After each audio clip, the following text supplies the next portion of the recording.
दोस्तों, आखिर मरते हुए अभिमन्यु के कान में कर्ण ने क्या कहा था, जिसको सुनकर अभिमन्यु की मृत्यु हो गई थी।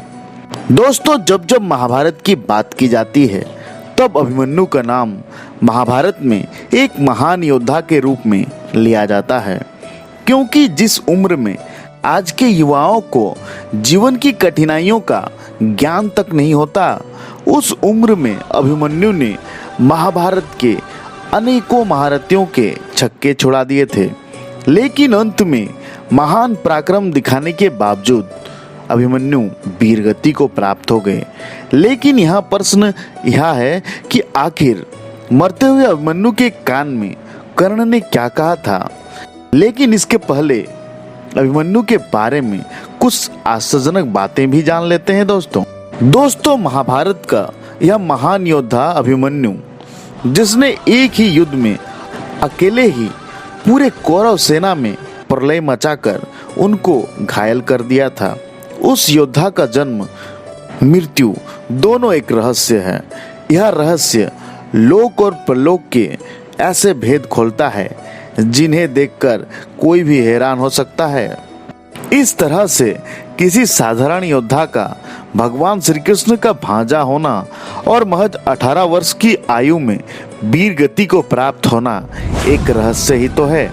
अभिमन्यु के बारे में ऐसी कथा प्राप्त होती है कि पूर्व जन्म में भगवान श्री कृष्ण के शत्रु थे, लेकिन इनका जन्म भगवान शिव के वरदान के स्वरूप में हुआ था। ऋषि शेषीरायण ने भगवान शिव से वरदान में एक ऐसा पुत्र मांगा था कि जिसे कोई भी पराजित नहीं कर सके। शेषीरायण का यह पुत्र काल यवन नाम से विख्यात हुआ। जरासंध के बहकाव में आकर काल यवन ने मथुरा पर आक्रमण कर दिया। भगवान श्री कृष्ण ने चतुराई से काल यवन को राजा मुचकुंद की गुफा में भेज दिया। मुचकुंद की गुफा में जाकर काल यवन ने सोते हुए राजा मुचकुंद को श्री कृष्ण समझकर जगा दिया। राजा मुचकुंद की नजर पड़ते ही वहीं पर काल यवन जलकर भस्म हो गया, क्योंकि राजा मुचकुंद को वरदान था कि जो उन्हें नींद से जगाएगा वह तुरंत उनकी दृष्टि पड़ते ही भस्म हो जाएगा। दोस्तों, जानते हैं कि वह कौन से शब्द कर्ण ने अभिमन्यु के कान में कहे थे। दोस्तों, यह समय महाभारत के 13वें दिन का था। कौरवों के सेनापति द्रोणाचार्य ने चक्रव्यूह की रचना की थी। चक्रव्यूह इतना शक्तिशाली होता है कि जो योद्धा एक बार इसमें फंस जाए उसका निकलना लगभग असंभव था। कौरवों की ओर से सबने मिलकर एक षड्यंत्र रचा कि वह अर्जुन को इस चक्रव्यूह में फंसाकर चारों तरफ से हमला करेंगे। अगर अर्जुन फंस जाएंगे तो पांडव यूं ही युद्ध हार जाएंगे। लेकिन इस चक्रव्यूह में अर्जुन नहीं फंसे, बल्कि उस चक्रव्यूह को भेदने पहुंचे स्वयं अभिमन्यु। महादेव से मिले विशेष वरदान की वजह से जयद्रथ ने चारों पांडवों को चक्रव्यूह के बाहर ही रोक लिया, लेकिन चक्रव्यूह में प्रवेश किया अभिमन्यु ने। ऐसे कि हम सब जानते हैं कि अभिमन्यु ने अपनी मां के गर्भ में ही चक्रव्यूह के अंदर भेद करना सीख लिया था, लेकिन उन्होंने इसी का फायदा उठाकर चक्रव्यूह में प्रवेश कर गए। उन्होंने न सिर्फ द्रोणाचार्य बल्कि कृतवर्मा, कृपाचार्य, कर्ण, दुर्योधन आदि सभी को परास्त कर दिया था। चक्रव्यूह में घुसते ही उन्होंने हाहाकार मचा दिया था। उन्होंने द्रोणाचार्य के धनुष को काट दिया था। देखते ही देखते कर्ण के ऊपर 8, कृतवर्मा के ऊपर 5 और शकुनी को 22 बाण मारे। यहाँ तक कि दुर्योधन, दुशासन और कृपाचार्य ने जब अभिमन्यु को देखा तो उनकी हिम्मत नहीं हुई कि वह अभिमन्यु का सामना कर सके। इसी बीच दुर्योधन के पुत्र लक्ष्मण और अभिमन्यु का एक भीषण युद्ध शुरू हुआ था, जहां अभिमन्यु ने एक ही तीर से लक्ष्मण के सर को धड़ से अलग कर दिया। यह देखते ही दुर्योधन अत्यधिक क्रोध से जल उठा और उसने कर्ण से अनुरोध किया कि सूर्यास्त होने से पहले ही इस बालक को हमें मिलकर मारना होगा। अभिमन्यु ही एक ऐसा योद्धा था जिसने एक ही साथ में 8 से अधिक योद्धाओं को परास्त कर दिया था।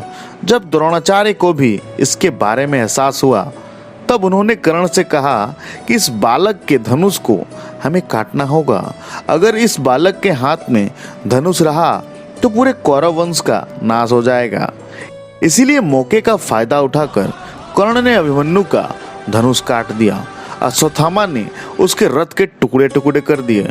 फिर क्या था, 18 साल के उम्र के बालक के ऊपर 8 से भी ज्यादा महारथी टूट पड़े, लेकिन लगातार बार बार अभिमन्यु सभी को परास्त करके आगे बढ़ते ही जा रहे थे। उसके बाद सभी महारथियों ने एक एक करके कई सारे बाण छोड़े, जिसकी वजह से अभिमन्यु लहूलुहान हो गए, लेकिन फिर भी वह रथ का पहिया उठाकर युद्ध करते रहे। और तभी वह क्षण आया जब अभिमन्यु के समक्ष पहुंचे स्वयं कर्ण, और कर्ण ने पूरी तरह से घायल और अत्यधिक थके हुए अभिमन्यु को धराशायी कर दिया। अंतिम सांस गिनते हुए अभिमन्यु के पास सिर्फ कर्ण गए और उनसे कहा, हे वीर अभिमन्यु, विश्व के सर्वश्रेष्ठ धनुर्धर बनने की प्रतिस्पर्धा सिर्फ मेरे और अर्जुन के बीच में थी। तुमने आज इतना पराक्रम दिखाया कि मैं चकित रह गया। तुमने आज यह उपाधि भी हमसे छीन लिए है। अब यह संसार कहेगा कि इतने सारे महारथियों ने मिलकर अकेले एक बालक का वध कर दिया। अब तुम इस नरक रूपी संसार को छोड़कर सदा के लिए स्वर्ग चले जाओ पुत्र। यही वह कुछ शब्द थे जो अभिमन्यु के कान में कर्ण ने कहे थे, और इसके बाद कर्ण ने अभिमन्यु का वध कर दिया था। इस तरह एक महान जो मात्र 18 वर्ष का था और जिसने कौरवों के 8 से भी ज्यादा महारथियों को धूल चटा दी थी, वह अब स्वर्गलोक की तरफ प्रस्थान कर रहा था। सभी जानते हैं कि अभिमन्यु चक्रव्यूह में फंसकर इसीलिए मारे गए थे क्योंकि उन्हें चक्रव्यूह भेदना तो आता था, लेकिन उससे बाहर निकलना नहीं आता था। लेकिन इसके अलावा 4 कारण ऐसे भी थे जिसके चलते अभिमन्यु को प्राण त्यागना पड़ा। पहला कारण स्वयं लोग भगवान श्री कृष्ण को ही बताते हैं। कहते हैं कि भगवान श्री कृष्ण के ही नीति के चलते अर्जुन के पुत्र अभिमन्यु को चक्रव्यूह भेदने का महान कार्य मिला था। यह जानते हुए भी कि अभिमन्यु चक्रव्यूह भेदना तो जानते थे, लेकिन उससे बाहर निकलना नहीं जानते थे और उन्हें चक्रव्यूह में भेजना पड़ा। अभिमन्यु के चक्रव्यूह में जाने के बाद उन्हें चारों ओर से घेर लिया गया और घेर कर उनकी जयद्रथ सहित 7 योद्धाओं द्वारा निर्मम तरीके से हत्या कर दी गई। और यह युद्ध के नियमों के विरुद्ध था।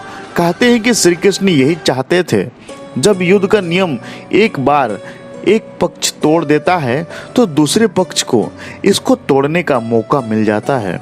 अभिमन्यु की वीरगति की प्राप्त करने का दूसरा कारण यही था कि निर्णायक समय पर पांडव पक्ष के अन्य योद्धा अभिमन्यु के पास नहीं जा पाए। प्रारंभ में यही सोचा गया था कि अभिमन्यु चक्रव्यूह को तोड़ेगा और उसके साथ अन्य योद्धा भी उसके साथ चक्रव्यूह के अंदर घुस जाएंगे। लेकिन जैसे ही अभिमन्यु घुसा और चक्रव्यूह फिर बदला, पहली कतार पहले से ज्यादा मजबूत हो गई, तो पीछे के योद्धा भीम, सात्यकी, नकुल, सहदेव कोई भी अंदर नहीं घुस पाए। युद्ध में शामिल योद्धाओं में अभिमन्यु के अस्त्र के धनुर्धर तो 4 ही थे, यानी कि थोड़े ही समय में अभिमन्यु चक्रव्यूह के अंदर घुसता चला गया, लेकिन अकेला अभिमन्यु, उसके पीछे कोई भी नहीं था। इसका कारण था कि अभिमन्यु का लड़ते लड़ते अकेले ही थक जाना। जैसे जैसे अभिमन्यु युद्ध के केंद्र में पहुंचते गए, वैसे वैसे वहां खड़े योद्धाओं का घनत्व और योद्धाओं का कौशल उन्हें बढ़ा मिला। वे सभी योद्धा पहले से युद्ध नहीं कर रहे थे, बस केवल खड़े थे, जबकि अभिमन्यु युद्ध करता हुआ केंद्र में पहुंचा था।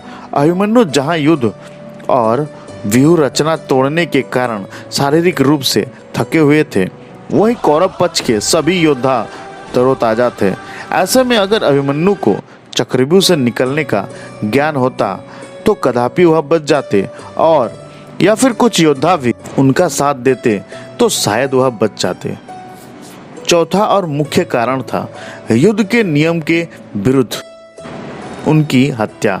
अभिमन्यु ने निश्चलता पूर्वक चक्रव्यूह के चरण को जीत लिया था और अभिमन्यु द्वारा दुर्योधन के पुत्र लक्ष्मण का वध कर दिया गया था। अपने पुत्र को मृत देखकर दुर्योधन के क्रोध की कोई सीमा नहीं रही। तब कौरवों ने युद्ध के नियम को अलग कर दिया और 6 चरण पार करने के बाद अभिमन्यु जैसे 7वें अंतिम चरण में पहुंचे तो उन्हें दुर्योधन, जयद्रथ और 7 महारथियों ने घेर लिया। अभिमन्यु भी अदम्भ साहसपूर्वक उनसे लड़ते रहे।